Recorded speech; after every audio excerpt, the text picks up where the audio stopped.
So the other day, I asked the NBA community, how would you rank Jayson Tatum in the modern NBA? About 5% of people said top 5. About 30% of people said top 8. About 45% of people said top 10. And about 20% of people said top 15. I did some quick calculations, and on average, people think Jayson Tatum is about the 9th best player in the NBA. But I'm here to tell you that Jayson Tatum is definitely not the 9th best player in the NBA. And frankly, he barely scratches the top 12. What's good, YouTube? I'm Kaisen, more known as Eternal Buckets, and today I'll be telling you why Jayson Tatum is the most overrated player in the NBA. At the end of the video, let me know what you think of this take, but anyways, let's get into it. To start, we as fans have to stop using this term top 10, top 8, top 5, etc. so lightly. Using the term top 10, you have to understand that there are only 10 players in the top 10. Only 10. I really just don't think people get that. Immediately, 8 of them get filled up by Stephen Curry, Giannis Antetokounmpo, Lebron James, Kevin Durant, Kawhi Leonard, Nikola Jokic, Joel Embiid, and Luka Doncic. They're in no particular order, by the way. Just plain and simple, these guys are the tier 1 of NBA players. No one outside, I can think, can make a case for being better than any of the guys in the top 8. So to the 35% of you guys that said he was a top 8 player in basketball, just no. Next reason is that Tatum lacks consistency. During these playoffs, he has had 2 horrendous games. Like, absolutely horrendous. Against the Bucks, he had a game where he finished with 10 points on 24% true shooting, and he didn't fill up any of the other stats. According to the stat game score, he finished with a .7 rating, which is just awful. For reference, Paul George's infamous Game 7 performance against the Nuggets, he recorded a negative 1.5 game score. He also had another awful game against the Heat in Game 3 when he scored 10 points, had 6 turnovers, and shot 32% from the field. In this one, he almost recorded as bad of a game score as Paul George did in Game 7 against the Nuggets in 2020, which he recorded a negative 1.2 game score. You could say that this is only 2 awful games out of 20, but comparing him to a guy like Paul George, during his great 21 playoff run, he had 0 awful games. His worst game came in Game 1 against the Jazz, when he scored 20 points on 17 shots, shooting 47% true shooting, but he also grabbed 10 rebounds. So it was a pretty bad performance, but it wasn't as awful as Tatum's 2 performances.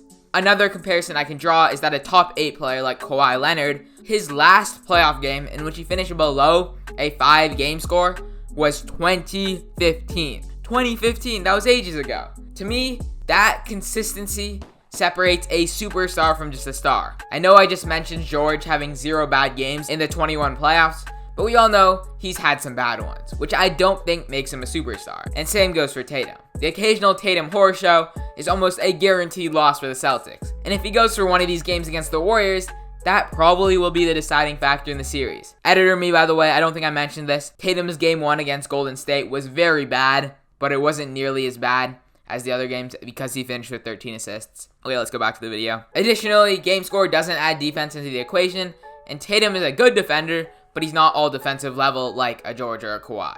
So he doesn't get this added cushion to his performances. Although his averages are great, these occasional horror shows have to take down his ability a decent amount. Next, we have to talk about his playoff run.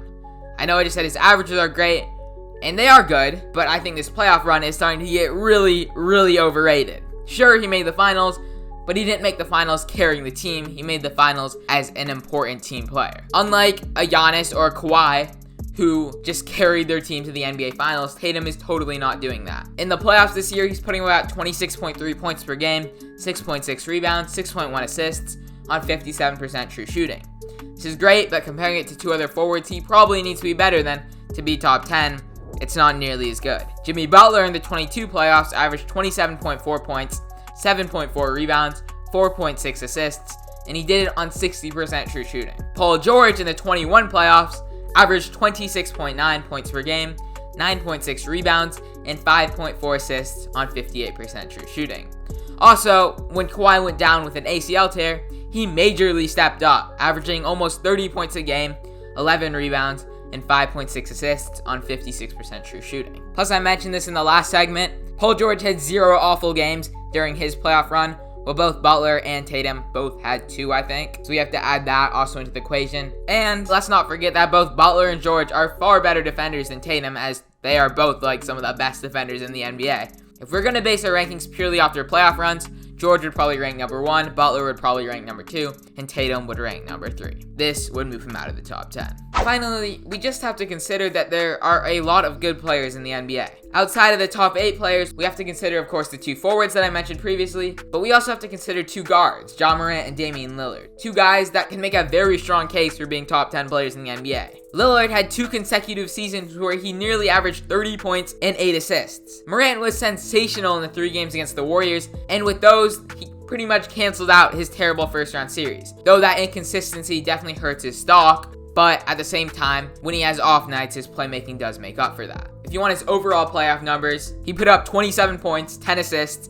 and 8 rebounds in the playoffs. Pretty much almost averaging a triple-double. Just in the Golden State series, he put up 38.7 rebounds and 8 assists, which is just phenomenal. So if I had to rank these 5 players, I would rank them in this order. I'd say Ja Morant is the best player. He's the best offensive player, although his inconsistency hurts him, and the fact he's terrible on defense also hurts him.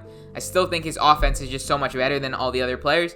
He comes in at number 1, but it is still a really close one between number 2, which is Paul George. Obviously, we already talked about George's immense playoff run in 2021. And then following him, we have Damian Lillard. Those 30 points per game and 8 assists have to be considered. Although he was terrible this year because he was injured, we can't just forget about those 2 years like it was nothing. So he comes in following Morant and George. Then following him, we do have Tatum, but that would put him only at the 12th best player in the NBA. That is not the top 10. So yes, Tatum is a phenomenal player. But I also just want you guys to appreciate that there are a lot of great players in the NBA. Tatum is absolutely amazing. But to be a top 10 player, you have to compare him to guys like Paul George and Ja Morant and Damian Lillard, in which I don't think he beats.